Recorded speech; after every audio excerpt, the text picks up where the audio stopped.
So hi there, I'm currently working on a property that I own and I'm in the process of installing a new bathroom. And when you start taking the place apart, you start to find things that other people have done wrong. And they're not things that you necessarily know were wrong. So I'm now going to show you what I found. So this is the gas pipe that's been installed. And presumably, when the engineer installed it, they found that the 15mm didn't have enough pressure. And it's quite a common thing that you find that the 15mm pipes are no longer adequate for the gas. So it's quite a normal thing to have to upgrade to 22mm. But this is a serious problem, and no gas engineer should ever do this. So what we've got a copper gas pipe, and it's been secured down in place in the notch with a steel nail. Now initially that's not going to cause any problems, but give that 3, 4, 5 years, whatever it takes, that is going to corrode the copper pipe, because you've got two different metals.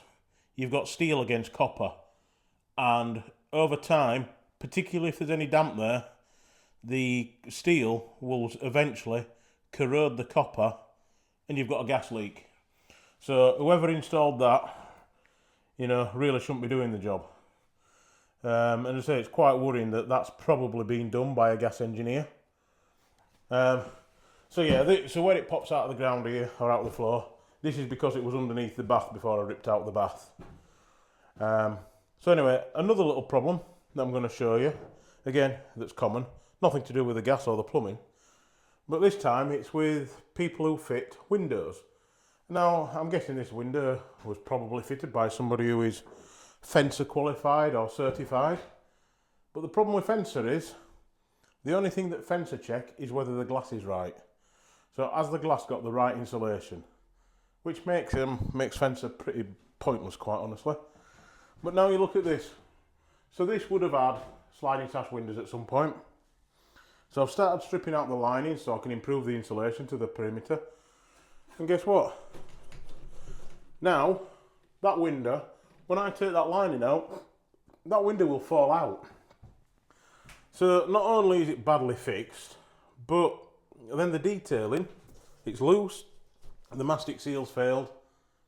The improvement in the insulation of the window is absolutely bloody pointless, because you've got a high performance window, crap insulation, so it's made zero difference to the insulation value of the property, because we'll be having a massive gale blowing around the edge. So thank you, Mr. Fencer Installer, but you are absolutely bloody useless. So anyway, what I'm going to do, I'm going to rip out the rest of the liner. I'll do whatever I can to get some angle brackets on and some mechanical fixing. And around the perimeter, I'm going to end up foaming it to death, which will get me through quite a lot of foam, probably 3 or 4 cans.